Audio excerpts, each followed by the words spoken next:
Hello guys, good morning అందరికి కూడా. So ఎలా ఉన్నారు? అందరూ బాగున్నారా? సో నచ్చితే సబ్ చేసి అలాగే బెల్ ఐకాన్ టచ్ చేయండి పక్కనే. అలాగే లైక్ చేసి షేర్ చేయండి. సో ఇది వచ్చేసి శ్రీశైలంలో పాతాళగంగ పక్కన ఉన్నటువంటి మన కోనేరు అనమాట.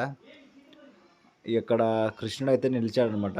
ఆ యొక్క పైన నుంచి నీళ్ళ వాటర్ వచ్చి ఆయన మీద పడి ఆయన యొక్క దర్శనం చేసుకొని ఆయన మీద అభిషేకం చేసి అలాగే మనమైతే మనం ఆ యొక్క నీళ్ళు తలపైన అయితే వేసుకుంటే చాలా మంచిది అంటున్నారు. సో ఇక్కడైతే చాలామంది కర్ణాటక వాళ్ళు కూడా చాలామంది ఉగాది అంటే ఇది ఉగాది తీసినటువంటి వీడియో ఇది. సో చాలామంది అడిగారు పాతాళగంగ పెట్టండి, లాంగ్ వీడియోస్ పెట్టండి, చాలామంది అని అడిగారు.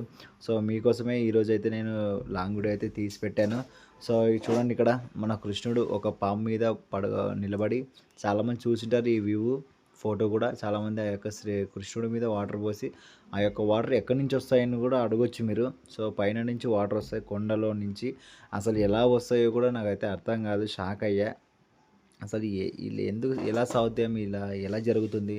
పైన ఏమన్నా బోర్లు ఉంటాయా? ఉండవు కదా, కొండ కదా, ఎలా వస్తాయి వాటరు? సో ఇవన్నీ వచ్చేసి ఎక్కడైనా వర్షం పడిన వాటర్ అయితే ఇలా వస్తూ ఉంటాయన్నమాట. ఆ యొక్క భగవంతుడు కాబట్టి శివయ్య తెలుసు ఆయన మహిమ మనకు. సో చూసారు కదా, ఈ కింద భాగంలో ఉన్నటువంటి మొత్తం మన పాతాళ గంగ అండి. సో మీరు ఎప్పుడైనా ఎవరైనా శ్రీశైలంకి వెళ్ళింటే చాలామంది వెళ్ళింటారు, బట్ నాకు తెలియదు. సో వెళ్ళింటే కామెంట్లో ఓం నమః శివాయ అని పెట్టండి, అలాగే పాతాళ గంగ అని పెట్టండి, ఓకేనా? కామెంట్లో చూడండి, ఇది మొత్తం వచ్చేసి పాతాళ గంగ అండి. నేనైతే పైనుంచి జూమ్ చేసా వీడియో. చూడండి ఎలా ఉంది మన పాతాళ గంగ శ్రీశైలం డ్యామ్. తెలుసు కదా చాలామందికి శ్రీశైలం డ్యామ్ అంటారు. అలాగే మన దగ్గరకు వస్తే పాతాళ గంగ అని అంటారు. చూసారు కదా, అక్కడ లాస్ట్ ఉన్నటువంటి కొండలు కానీ ఆ యొక్క పక్కన బిచ్చలు రాళ్ళు కానీ ఆ యొక్క పైన కొండ మీద వైట్ కలర్ ఉంది కదా, అదైతే ఊరు అనమాట. ఆ ఊరు సున్నం బట్టి చాలా చిన్న ఊరు, పల్లెటూరు అది. చూసారుగా, మొత్తం అయితే మనం పాతాళగంగ అయితే ఫైనల్గా వచ్చేసాము. చూడండి ఎలా ఉందో పాతాళగంగలో వాటర్ కానీ, ఈ యొక్క బిజినెస్ మ్యానర్స్ కానీ, వ్యాపారస్తులు కానీ ఎలా నివసిస్తున్నారు. ఇక్కడ గాలి వాన వస్తే చాలా డేంజర్ అనమాట. సో అలాగే వాళ్ళు కడుపు పూట కోసం ఇక్కడైతే మనం వ్యాపారం కోసం వాళ్ళు కష్టపడుతున్నారు. చూడండి ఎలా ఉందో మన పాతాళగంగ శ్రీశైలం డ్యామ్. ఆ లాస్ట్ కనిపిస్తుంది ఒక బ్రిడ్జ్ అనమాట. అది ఆడ గేట్లు ఓపెన్ చేసి వాటర్ మాత్రం దూసుకెళ్తాయి అనమాట. దానికి ఎవరైనా నిలబడినారంటే చచ్చిపోవడమే గ్యారంటీ. సో అలా ఉంటాయన్నమాట. ఫైనల్గా అయితే వాటర్ వచ్చింది.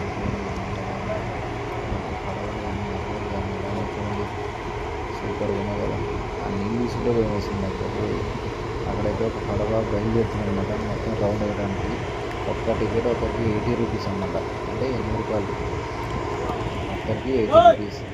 చిన్నపిల్లలకి అయితే 40 రూపీస్ అనమాట. టికెట్లు కూడా ఉంటాయి, ఫ్రీగా అయితే ఉండదు. టికెట్ తీసుకుని పడవలోకి కల్లా జాగ్రత్తగా ఉండాలి, చాలా కేర్ఫుల్గా ఉండాలి మనం. ఎందుకంటే వాటర్ కదా, వాటర్లో కాబట్టి చాలా డేంజర్ కాబట్టి దానిలో పోలీస్ మ్యాన్ కూడా ఉన్నాడు, ఎందుకంటే వాళ్ళు సేఫ్టీగా మళ్ళీ ఏమైనా కావచ్చు కాబట్టి పోలీసుని కూడా ఎక్కిస్తారు దాంట్లో. అంత సేఫ్టీగా ఉంటుంది వెళ్ళేటప్పుడు. ఇక్కడైతే నేను కూర్చొని మీ అందరికైతే నేను పాతాళగంగ వ్యూ చూపిస్తున్నా, చూడండి ఎలా ఉందో. సో అలాగే ఇదండి మనం ఫైనల్గా పాతాళగంగ చూసేటువంటి వ్యూస్. చూడండి ఎలా ఉందో. ఆ నీళ్ళు చూస్తుంటేనే భయం వేస్తుంది నాకు, ఇలాంటి చాలా డేంజర్ భయం నాకు. అక్కడికి వెళ్ళి నేను పడవ లాస్ట్కి వెళ్ళి ఒక రౌండ్ వేసి వస్తుంది అనమాట. మొత్తము ఆ పాతాళగంగ చుట్టూ తిరిగి వస్తుంది అనమాట. ఫైనల్గా అయితే మనం గుడి దగ్గరికి అయితే వచ్చాము. చూడండి ఫుల్ రష్ ఉన్నారప్ప, ఉగాది కదా, ఉగాది టైం అది. అంటే కర్ణాటక వాళ్ళు ఎక్కువ ఉంటారు కాబట్టి ఫుల్ రష్ ఉంది. అసలు దర్శనానికి కూడా పోవడానికి వీలు లేదు. సో మేము దర్శనానికి ముందే వెళ్ళొచ్చి పొద్దున్నే 5 o'clock వెళ్ళొచ్చి 6 అయిపోయింది. సో ఇదంతా బయట అనమాట, మన గుడి బయట చాలామంది ఉన్నారు ఇక్కడ. ఆ రోజు శివరాత్రి కాబట్టి ఫుల్ రష్ ఉన్నారు. చూడండి ఎలా ఎంతమంది ఉన్నారో. అసలు ఏంటబ్బా, అసలు పోవడానికి ప్లేస్ లేదు తెలుసా, అలా ఉండిపోయింది మాకైతే. చాలా చాలా అంటే చాలా సూపర్. దర్శనం కూడా హ్యాపీగా జరిగిందండి మాకు. చూసారు కదా, ఇదండి శ్రీశైలం అండి, మనకు మన గుడి బయట అనమాట, గేట్ బయట అవుట్ సైడ్. చూసేయండి ఎలా ఉందో ఆ యొక్క టెంపుల్ కానీ ఆ యొక్క ప్లేస్ కానీ సూపర్గా ఉంటుంది. సో మీరు ఎవరైనా వెళ్ళింటే మంచిగా ఎంజాయ్ చేయండి. కన్ఫామ్‌గా శ్రీశైలంలో ఉన్నటువంటి దేవస్థానాలను మిస్ అవ్వకండి కన్ఫామ్‌గా. ఫైనల్‌గా అయితే మన స్వామివారిని అయితే దర్శించుకున్నాం చూడండి. ఓం నమః శివాయ హర హర మహాదేవ్. 12 జ్యోతిర్లింగాల్లో ఇదొక జ్యోతిర్లింగం అనమాట. శ్రీశైలం మల్లికార్జునాయ నమః.